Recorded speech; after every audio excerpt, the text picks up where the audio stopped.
할렐루야. 봉화산 평화통일 구기도원 다니엘 치유 기도의 시간입니다. 우리 다 함께 402장입니다. 402장 나의 반석 나의 방패. 성결교회 이명직 목사님, 성자와 같은 아주 훌륭한 목사님이시죠. 1943년에 이 찬송가를 지으셨습니다. 나의 반석, 나의 방패, 나의 피난처. 나의 반석, 나의 방패, 나의 피난처, 나의 힘이 되신 주님 사랑합니다. 원수들이 둘러싸고 나를 열을 때 부르짖는 나의 기도 들어주셨네. 주 앞에서 깨끗하게 사는 사람들 원수들이 미워하나 두려움없어라. 주께서는 교만한 자 물리치시고 겸손한 자 높이시며 지켜주신다. 주님밖에 피할 반석 어디 있으랴. 주의 머리, 주의 말씀 완전하도다. 강한 팔로 붙드시고 보호하시며 나의 길을 안전하게 인도하신다. 살아계신 하나님께 찬양 드리며 구원의 주 하나님께 감사드리세. 한결같은 사랑으로 인도하시며 큰 승리를 주신 주께 영광 돌리세. 아멘. 아멘.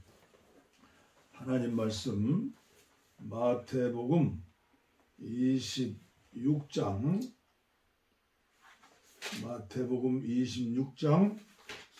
69절입니다. 마태복음 26장 69절.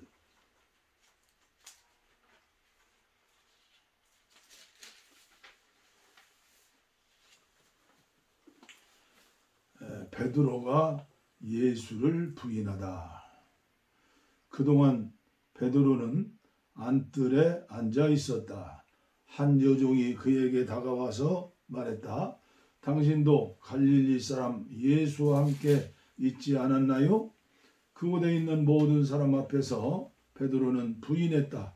당신이 무슨 말을 하는지 모르겠소. 그가 문 쪽으로 가니 또 다른 사람이 옆에 있는 사람들에게 말했다. 이 사람도 나사렛 예수와 함께 있었소? 베드로는 다시 한번 부인하며 맹세까지 더했다. 맹세하지만 나는 그 사람을 본 적도 없소. 잠시 후에 몇몇 구경꾼들이 베드로에게 다가왔다. 너도 그들 가운데 하나가 틀림없다. 내 사투리를 보면 안다. 그러자 베드로는 너무 두려워서 저주하며 말했다. 나는 그 사람을 모르오. 바로 그때 수탉이 울었다. 베드로는 수탉이 울기 전에 네가 나를 3번 부인할 것이다 라고 하신 예수의 말씀이 생각났다. 그는 밖으로 나가서 하염없이 흐느껴 울고 또 울었다. 철저하게 회개하고 이런 고난을 통해서 이런 씻을 수 없는 범죄를 통해서 다시는 이런 배신을 하지 않도록 어떻게 했어요? 성령 충만을 받았죠. 완전히 부활의 사람, 성령의 사람이 됐어요. 오늘 우리들도 마찬가지죠. 인간적으로 연약해서 쓰러지고 넘어지지만 그러나 그런 걸 통해서 통회하고 자복하고 새롭게 주님 붙들고 나가면 도리어 전화 유복으로 승리하는 멋있는 남은 인생길을 살 수 있죠. 오늘도 계속해서 영계 거성인 제시 펜 루이스의 영을 분별하는 그리스도인 쉬운 7번째 시간이 되겠습니다. 사탄이 위조하는 하나님의 임재와 역사를 말씀으로 분별하라. 말씀으로 분별하라. 오늘 5번째 시간입니다. 오늘 말씀의 제목은 하나님은 어떻게 인도하시는가? 하나님은 어떻게 인도하시는가? 거짓 인도는 미혹의 열매 가운데 하나입니다. 많은 그리스도인이 하나님의 인도는 이렇게 해라거나 저렇게 해라는 음성으로 확인할 수 있다고 생각합니다. 우리 의지나 행동과 상관없는 충동과 이끌림이 가능하다고 믿는 것입니다. 그들은 이런 말씀을 증거로 제시합니다. 성령이 곧 예수를 광야로 몰아내신지라. 마가복음 1장 12절 말씀. 그러나 이 사건은 그리스도의 삶에서 일반적인 상황은 아니었습니다. 이 말씀에는 성령이 일상에서 인도하시는 방법과 다르게 강렬한 영적 충동이 있었다는 사실을 의미합니다. 나사로의 무덤에 가신 예수님이 속으로 비통하게 여기셨습니다. 요한복음 11장 39절 말씀이죠. 그 말씀에서도 예수님 안에 계신 성령이 강하게 움직이신 것을 알 수 있습니다. 두 경우에서 모두 예수님은 사탄과의 싸움에 직접 임하신 것입니다. 나사로의 경우에는 사망의 왕자 사탄과 싸우셨고요. 겟세마네 동산에서 고통도 비슷합니다. 주님은 성부 하나님과의 친밀함 속에서 인도를 받으셨습니다.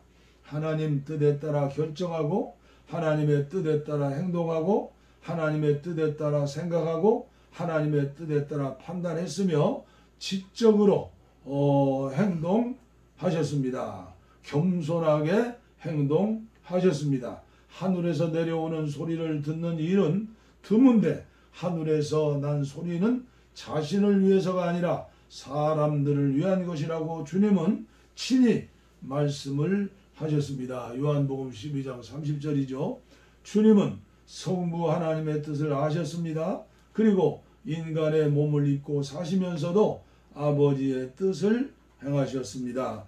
요한복음 5장 30절, 요한복음 6장 38절이죠. 모든 믿는 사람에게 모범이 되신 예수님은 완벽하고 참된 인도가 무엇인지 몸소 보이셨습니다. 본이 되신 예수님의 삶을 따라갈 때 우리도 성령과 함께 일할 수 있는 것입니다. 그러나 주님의 모범에서 벗어날 때 성령의 역사가 끊기며 악한 영들의 거짓 역사에 노출됩니다. 자신의 생각, 자신의 이성, 자신의 의지 등 여러 가지 기능을 사용하지 않고 음성이나 충동으로 인도를 받으려는 사람은 하나님으로 가장한 악한 영들의 인도를 받을 가능성이 큽니다. 우리 이런 사람들을 신비주의자라고 그러죠. 기독교는 신비하지만 신비주의자가 되면 안 돼요. 성령을 받은 그리스도인은 성령의 참된 인도하심이 무엇인지 알고 있습니다. 언제 행동하고 언제 행동을 멈춰야 하는지 내면의 음성을 듣게 됩니다. 예를 들어 어떤 영혼에게 언제 담대히 말을 걸어서 복음을 전해야 하는지 등의 내면의 음성으로 깨닫습니다. 그러나 시간이 흐르면 영의 경고를 못 알아차리고 다른 형태의 인도하심으로 확신을 얻길 기다리면서 성령의 움직임에 둔탁해집니다. 악한 영들이 이때를 기다려 순간적으로 들어오는 것이죠. 더는 내면의 영과 협력하지 않고 자기 의지를 사용해서 스스로 결정하지도 않으며 초자연적인 징조나 확신을 기대합니다. 글이나 현상, 상황 등에서 인도를 얻으려 합니다. 이때 악한 영들은 우리의 믿음과 확신을 차지할 기회를 얻습니다. 과거에 들었던 것과 비슷한 내면의 음성을 듣습니다. 그렇지만 그 음성의 출발이 성령이 아님을 인식하지 못합니다. 깊은 내면에서 영을 움직이시는 성령의 음성과 분명히 다르다는 사실을 알아야 합니다. 그러나 악한 영들의 부드러운 속삭임이 어찌나 달콤한지 의심 없이 받아들이고 그대로 순종하는 것입니다. 생각과 판단력, 이성, 의지는 전혀 사용하지 않습니다. 그런 감정은 육체에서 옵니다. 그러나 자신이 영이나 순전한 의지와 생각에 따라 움직이지 않는다는 사실을 의식하지 못하는 것입니다. 대표적인 예가 오늘 마태복음 26장에 소개한 베드로의 그 연약함, 죽음이 두려워서, 십자가가 두려워서, 감옥이 두려워서 거짓말 해버렸잖아요. 그것도 3번이나 그 사랑하는 주님을 저주하면서까지 무언가 육신의 고기 덩어리 때문에 오늘 우리는 어떻게 살아요? 무슨 일이 생기면 무조건 뭐예요? 내 이속은 무엇인가? 나에게 유익은 무언가? 하나님의 기쁨이고 하나님의 영광이고 하나님의 열매를 맺는 거 생각해요? 그냥 무조건 그냥 머리가 돌아가는 거죠. 그게 습관이 되었으니까. 그러니까 우리의 믿음이 자라겠어요? 항상 원수마귀의 종이 되는 거예요. 이름은 목사, 이름은 사모, 이름은 장로, 권사, 집사 해도 이 영적인 세계를 모르고 살면 이건 종교생활이죠. 육신에 속한 생활이요. 절대 영에 속한 사람이 아니에요. 영에 속한 사람. 고린도전서 2장 3장. 제가 항상 말씀하잖아요. 은혜를 받고 또 받고 또 받으면 영에 속한 사람이 된다. 주님의 영, 성령의 인도 따라 예수님도 사셨는데 하나님이신데 육신을 입고 오셨으니까 하물며 우리들이야 어떻게 살아야 해요? 저는 여러 가지 그런 케이스를 봤어요. 하나님의 음성을 너무나 자주 듣는 사람들이 있어요. 큐티하는 시간을 통해서 또 어떤 기도를 통해서 하나님의 음성을 들었다. 하나님의 음성을 들었다. 이렇게 보면 하나님의 음성을 들을 깨끗한 영혼이 아닌 것 같은데 하나님의 음성을 들었다고 그런 거예요. 이것도 별로 좋은 게 아니고요. 하나님 음성은 계속 우리가 듣기는 들어야 하는데, 그러죠? 저는 오늘 짧은 시간에 저의 경험을 말씀드리겠어요. 참고하시기를 바랍니다. 어떤 사건과 문제가 생겼을 때 생각하는 거예요. 생명과인가 선악과인가 생각하는 거예요. 예수님이라면 어떻게 사실까? 예수님이라면 어떻게 하실까? 중요한 문제일수록 이걸 생각하는 거예요. 그 다음에 두 번째는 뭐예요? 하나님의 말씀과 그 생각과 비교해 보는 거예요.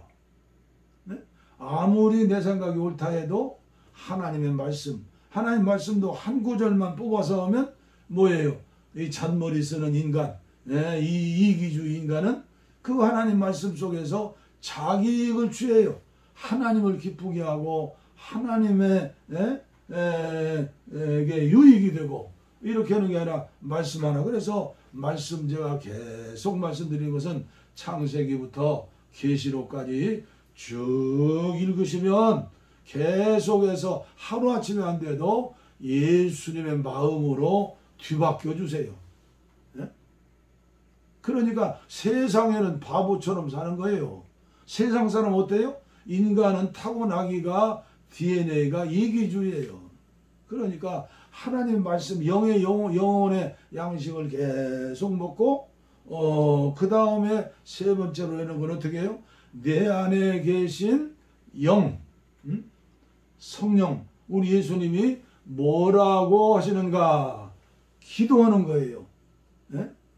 날마다 일상생활에서 세수하고 밥 먹고 그런 것 말고 정말로 중요한 문제들, 정말로 해결할 문제들은 기도해서 영을 통해서 주님이 주시는 직감이 있어요.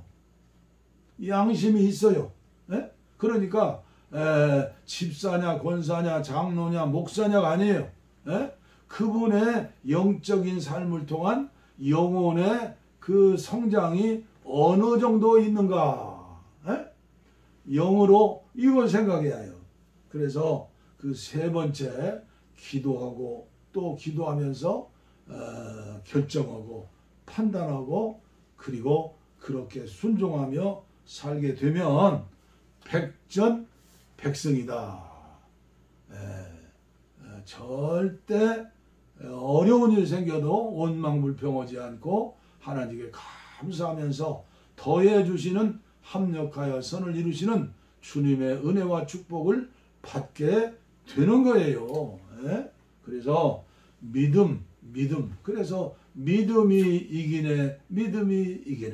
그래서 제가 계속 강조하는 게 은혜를 받읍시다. 받고 또 은혜를 받읍시다. 늙은 목사일수록 계속해서 은혜 받아야 해요. 왜 그래요? 주님 부르실 날이 가까우니까. 늘 준비해야죠. 이 사기치고 거짓말하는 옛 뱀 마귀 틈타지 못하고 들어왔다가 7길로 도망갈 수 있도록. 그래서 저와 함께 하시는 극히 적은 분들이라도 이런 은혜 가운데서 저를 위해 기도해 주시고 또 저는 여러분들을 위해 기도하시면서 점점 금년에도 2022년 승리하고 이기는 기도응답 받는 그리고 저의 최고의 기도응답은 2,500만 풍력 땅의 동포를 도와주시옵소서. 여러분들의 생활에 육신생활 어려우면 어떻게 해요? 일용할 양식을 주시옵소서 기도하지만 또 덧붙여서 일용할 양식을 나누고 베풀게 하여 주시옵소서. 이런 기도까지 한번 올라가 보세요. 건강을 위해 기도하면서도 병들고 어려운 사람들을 위해서 기도해 줄 수 있는 그런 믿음을 가지고 올 때 우리 하나님 아버지가 기뻐하시죠.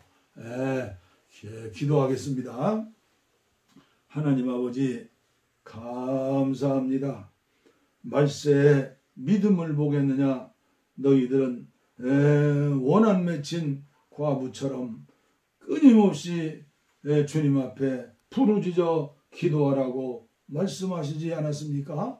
아버지여, 아버지 오늘도 아버지여 우리가 짧은 인생 살면서 마귀의 밥이 되지 않게 하시고 마귀의 조롱거리가 되지 않게 하시고 세상 사람들의 비난거리가 되지 않도록 아버지여 위장하고 들어오는 영적인 세계에서 우리 영안이 열리게 하시고 귀가 열리게 하시고 입이 열리게 하시고 코가 열리게 하셔서 아버지여 이제부터의 삶은 우리 주님을 기쁘게 하는 삶을 살 수 있도록 성령님 말씀으로 성령의 능력으로 함께하여 주시옵소서. 원치 않은 질병, 육의 질병, 이제 마음과 혼의 질병, 영의 질병을 가지고 의사가 치료하지 못하고 약이 치료하지 못하는 이런 문제 가운데 주님이 치료해 주시는 줄 믿사오니 이 시간 병든 곳에 손을 얹었습니다. 병든 가슴에 손을 얹었습니다. 이 시간 피 묻은 손으로 안수해 주시옵소서. 예수님의 이름에 능력이 있는 줄 믿습니다. 내가 예수의 이름으로 명하노니 악한 병마야 물러갈지어다. 이제는 눈에 보이는 돈 하면서 눈에 보이는 명예하면서 눈에 보이는 이제 이 악한 마귀에게 천하를 얻으려고 하는 그런 감사치 못하고 그런 삶에서 탈피해서 완전히 예수님이 사셨던 그 삶, 단순한 삶, 선교사의 삶, 영에 속한 사람의 삶을 살 수 있는 우리 모두가 되게 하여 주시옵소서. 복을 빕니다. 이제는 우리 주 예수 그리스도의 은혜와 하나님 아버지의 무한하신 사랑과 성령의 감동, 감화, 교통, 충만, 치료, 내주 동행하심이 이제로부터 영원토록 우리와 함께 하시기를 간절히 축원하옵나이다. 아멘. 우리의 소원은